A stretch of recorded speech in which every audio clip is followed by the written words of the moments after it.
There are many legends in the world of animation. From Mickey Mouse to Bugs Bunny, they have made their mark on history and hold a special place in pop culture. But there's a character who is truly one of a kind, both in personality and purpose, and he goes by the name of Private Snafu. This is Snafu. Private Snafu served a very special task: to inform and educate American soldiers during World War II. Now, many cartoon characters during this time were also doing their part in the war effort, whether it be raising war bonds or disgracing the Nazis.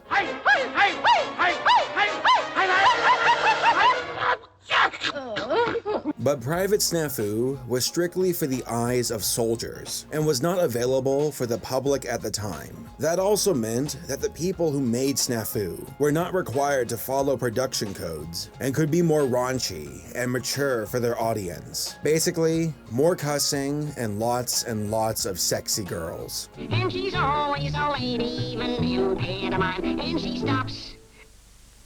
And always just in time. From its creation to its purpose, Private Snafu is one of the most remarkable cartoon characters to have ever existed. It is a piece of history that we will never see again. So let's take a closer look at Private Snafu.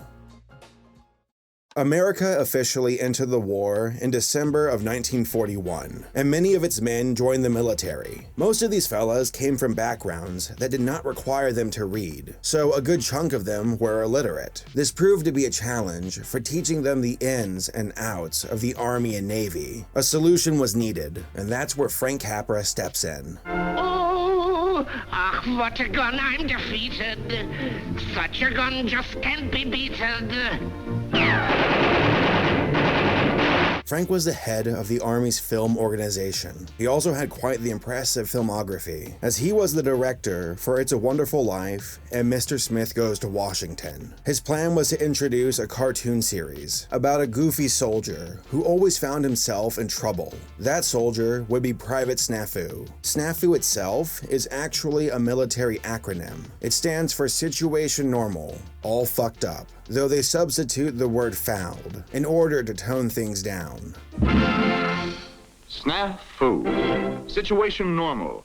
All fouled up. At first, Disney had the ball in their court and even worked on a few storyboards, but they had a high price for their service. Schlesinger Studio, known for producing Looney Tunes, offered to do the series for a cheaper price and was ultimately a better fit. Hello, baby. Hiya, pussy. Say you're a nifty trick. I hope I meet some babes in Africa as cute as you are. The people involved in the creation of Snafu were some of the most talented artists of their time. Chuck Jones, Bob Clampett, Dr. Seuss even wrote for the series. And for the voice talent, the legend himself, Mel Blanc. What's up, Doc? Since Private Snafu was only for soldiers, the studio did not have to follow strict production codes. That meant they could be risque with their jokes and visuals. This ranged from curse words all the way to topless women. Just make yourself part of the natural surroundings. See what I mean? It should also be noted that this series is a product of its time, and that means plenty of stereotypes and racism. Almost all of the propaganda cartoons that came from America were relentless with the portrayal of the Nazis, and especially the Japanese.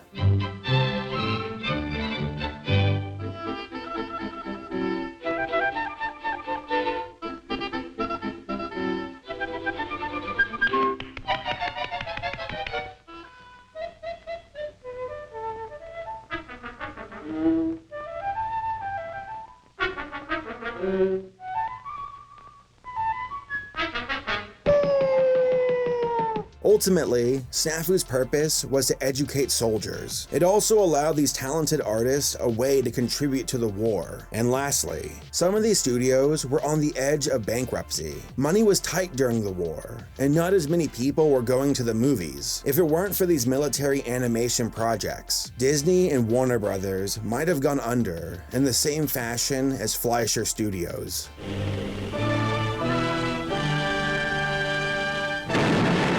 The first episode of the series is called Coming Snafu, and it's more of a trailer of what's to come, how you will find the incompetent Snafu in every facet of the military. We also learn that he's quite the womanizer and can't stop thinking about girls. He's a patriotic, conscientious guy. Thinks the Army's swell. That is, with a few minor changes. There are 26 episodes in the series, so I am only going to mention the ones that stood out to me and were my favorites. One of those would be spies. In this, we learn the importance of keeping military secrets, and how there are eyes and ears everywhere. It's been a wonderful evening, and I'd like to stay some more. But I gotta get a move on now. I sail at 4:30. Also, this episode was written by Dr. Seuss, hence the rhyming. Now, who in hell do you suppose it was that let my secret out? What was that I heard you say, my little sauerkraut? He wonders who in hell it was that let his secret out. Another common theme we see is the portrayal of Axis powers, the burly Germans, the racist depictions of the Japanese. This was a regular occurrence at the time, and was a way to make fun of and dehumanize the enemy. Wandering where I are and how I are and if I are or Another common theme that's established in this episode is how Snafu typically fails at the end, how his incompetence will, more often than not, cost him his life, an important lesson to learn for any soldier. Another threat that soldiers faced were booby traps. This was addressed in an episode where Snafu brazenly ignores signs of danger. And the best part? There's a literal booby trap. Something new has been added.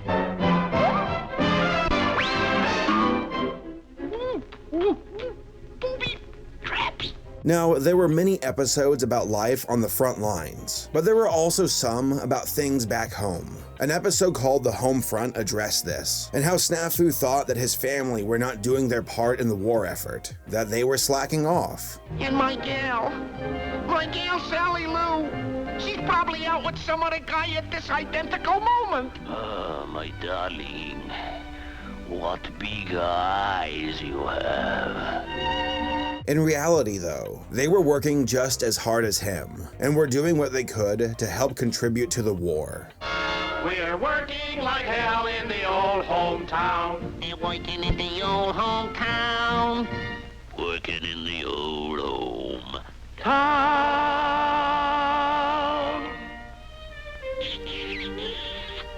Gosh, I didn't know you cared. Speaking of doing your part, there was a bizarre episode about a bull, and how, in his own special way, gave to the war. He did this by sacrificing his own life to be food for soldiers to eat. And mind you, this was on the day of his wedding, so he missed out on some very intimate things to help serve his country. On our honeymoon, she and I sauntered through the glamorous Grand Hotel door.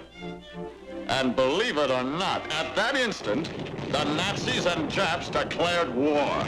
Of course, Snafu has to mess things up, and is super wasteful with the food that he is given. He negates the sacrifice of the bull, and all of those who work hard to bring rations to the front lines. Yes, I joined up the first day of war, but now I'm regretting my haste. I joined up as food for Snafu, but all I became was just waste. A topic that surprised me with how often they brought it up was malaria. Many of these soldiers were going to places that were crawling with disease and mosquitoes. Without proper care, a soldier could be easily infected. What did you do in the big war, Daddy? Oh, I did my share. One episode in particular, called It's Murder, She Says, features a washed-up mosquito as she shares the story about her glory days to a bunch of young mosquitoes. How she used to be the top of her game, but not anymore. To look at me now, you wouldn't hardly believe it. But back in the good old days, I was really some stuff. Yeah, it was a cinch for a gal to get along when I was young and good-looking. But times have changed.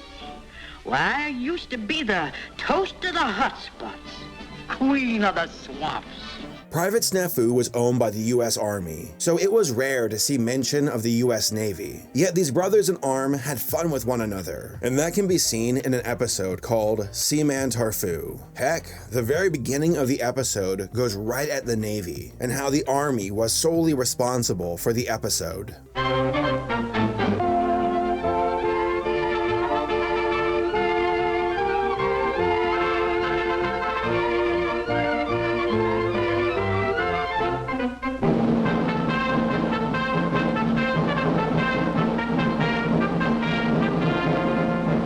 Joke after joke, you see the brotherly bond between these two branches and how they poke fun at each other.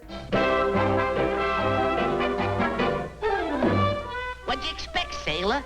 The Army made this picture. Snafu made appearances in a few other cartoons that weren't from the Private Snafu series. One was called A Few Quick Facts, that featured an assortment of information about the military. This ranged from logistics to voting, and even the dangers of diarrhea and dysentery. As I was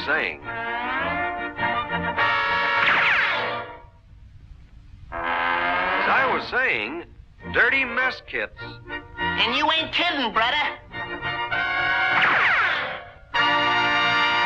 Overall, Private Snafu has a unique place in animation history. He wasn't created to entertain public audiences or to make money for companies, but instead to educate soldiers, to make sure that they know what it takes to be well-rounded and to survive. It was also a way for artists and studios to do their part in the war effort, to contribute to their country even though they might not be fighting on the front lines. And lastly, this was a culmination of some of the greatest talent in the history of animation, and they all did it for a common cause. Hopefully, history will not repeat itself, and the events that facilitated the creation of Snafu will never happen again. But we can look back on this unique series as a time capsule, and how it represents the culture, work ethic, and talent of these people from this age of history.